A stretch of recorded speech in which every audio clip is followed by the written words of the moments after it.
Hi, it's Ken Roberts, Red Star Arms, with the new Red Star Arms trigger that we just did a redesign about. It's been out now for about 8 days. We took all the shortcomings of our other trigger and redesigned it so that it would primarily fit and function in the heavier family AKs, including the PSLs, M77s, the heavy 308 Segas, 308 Vepers, all of the big bad boys. This is a PSL 762 by 54R. It's a nice rifle. I currently have the trigger set up in it. It is a two-stage setup. I'll show you and demonstrate the Red Star Arms trigger in this PSL rifle right now. As you can see, it's cocked and ready to go. The rifle's unloaded. First stage is when the disconnector comes forward and contacts the hammer itself. Then you'll have a slight, and I do mean slight, loading up of it. Very predictable. And then at about 4.5 pounds, it'll go ahead and release.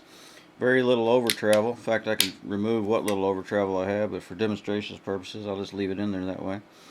I could even take up more of this take-up if I wanted, but I wanted to have just a little bit where you could physically see it engage that stage and go through it. There's your first stage. And you compress, boom, gone. This one's actually running about 4 pounds. I could load it up, but I kind of like it is right now. First stage, there's your release. You can see our handoff right there from the disconnector to the hammer itself.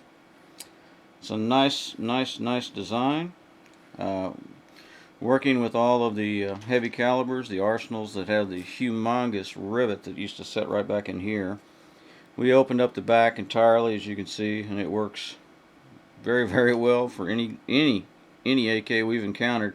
A little bit of trouble with the Maadis jumping into the window right through here, but that's about the only thing we've encountered so far. Other than that, it's running in everything we've put it in. Like I said, M77s, Segas, Vepers.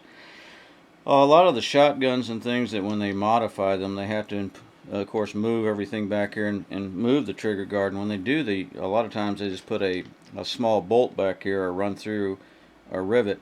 That also didn't allow our trigger to work, but this new design was built around. In fact, I had a converted shotgun that I had done that had a bolt on the back, and I did the first prototypes based on how wide that was.